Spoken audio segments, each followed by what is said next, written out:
What you don't know about Ponzi schemes could cost you everything. These are fraudulent investing scams promising high rates of return with minimal risk to investors. The scheme leads victims to believe that profits are derived from legitimate business activity, but in reality, they are merely the contributions of new investors. The term Ponzi scheme is frequently linked with Bernie Madoff and Charles Ponzi, two notorious figures who've left an indelible mark on the world of financial fraud. But they're far from being the only ones involved in this dubious game. Throughout history, there have been numerous instances of this deceptive practice, each unique in its execution and impact. From corporations to individuals, from the roaring 20s to the present day, Ponzi schemes have found their way into every nook and cranny of our society. So buckle up as we're about to embark on a trip through some of the lesser-known but equally scandalous Ponzi schemes that have percolated through time and traversed borders. Welcome to the Roaring Twenties in Los Angeles, the stage for the Julian Petroleum Corporation scandal. The city was buzzing with opportunity, and the Julian Petroleum Corporation was a beacon of promise. But beneath the surface, a plot was unfolding that would leave tens of thousands of investors in ruins.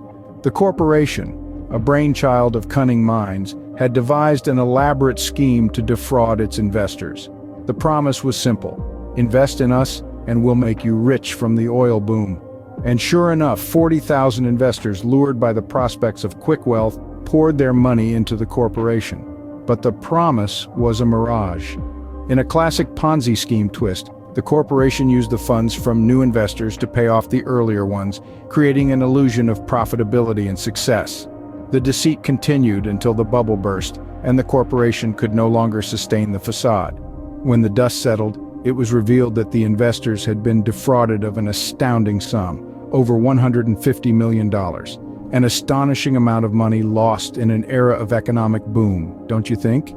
From Los Angeles, we travel across the Atlantic to Europe for the Match King scheme.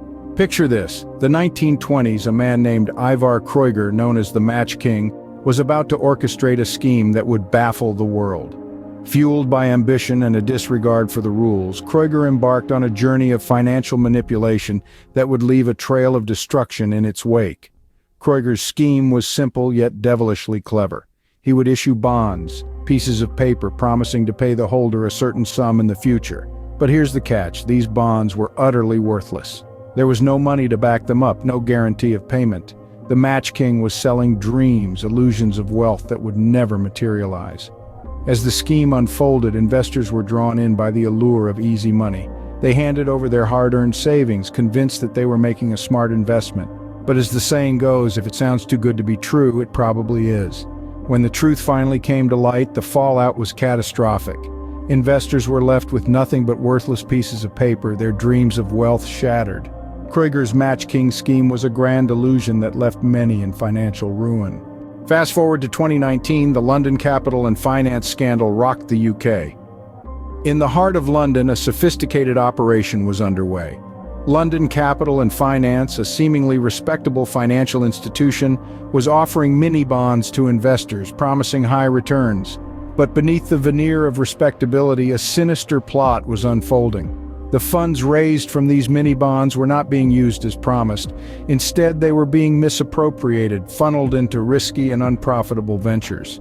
The investors, unaware of the deception, were left in the dark while their hard-earned money was being squandered away.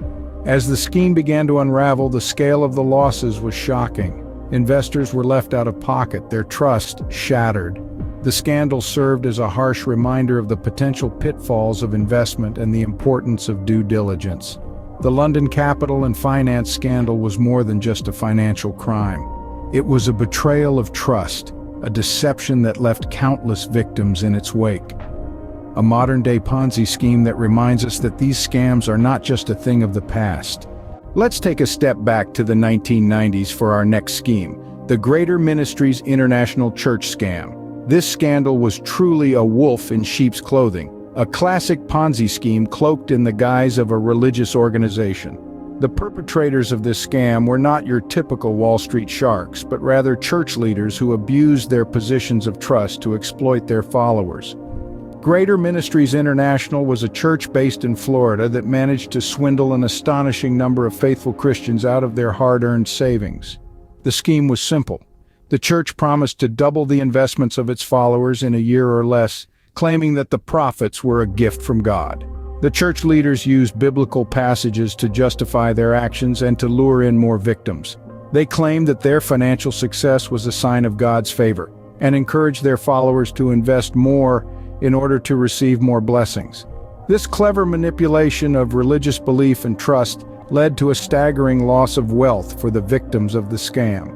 As is the case with all Ponzi schemes, the Greater Ministries International Church scam eventually collapsed under its own weight. The church leaders were arrested and convicted, but the damage was done. Thousands of people had lost their savings, their trust shattered by the very people they had looked up to for spiritual guidance. A cautionary tale of misplaced faith and exploitation. Lastly, we turn to the Bennett Funding Group, a leasing company with a dark secret. This company, unlike any traditional leasing firm, was a ticking time bomb waiting to explode. The Bennett Funding Group had a unique business model. They sold securities, not just any securities, but ones backed by lease revenues. Now, this might not sound like a bad idea on the surface. After all, lease revenues are a steady stream of income, right? But here's where things get murky. The Bennett Funding Group wasn't just selling securities backed by existing lease revenues. No, they were selling more securities than there were actual leases. Essentially, they were creating securities out of thin air, promising returns on investments that didn't actually exist. And for a while, it worked. Investors were happy. The company was flourishing. But like all Ponzi schemes, the reality was far from the painted picture. The company was merely robbing Peter to pay Paul, using new investment funds to pay off older investors. The house of cards eventually came crashing down, leading to the collapse of the Bennett Funding Group. This scandal serves as a stark reminder of the dangers lurking in the financial world. It's a cautionary tale of how even seemingly legitimate operations can mask sinister schemes, leaving a trail of financial devastation in their wake. So there you have it. The story of the Bennett Funding Group, a leasing company that promised so much, yet ended up leaving a legacy of loss and deception. Ponzi schemes, as we have seen, come in various forms and sizes. From the massive Julian Petroleum Corporation scandal to the faith-exploiting Greater Ministries International Church scam, the destruction caused by these fraudulent schemes have been felt around the world and across multiple generations. They've ensnared the unsuspecting, the hopeful, the greedy, and the faithful, leaving wreckage in their wake. It's a stark reminder of the importance of vigilance and education when it comes to investments. Stay informed, stay vigilant, and remember, if it sounds too good to be true, it probably is.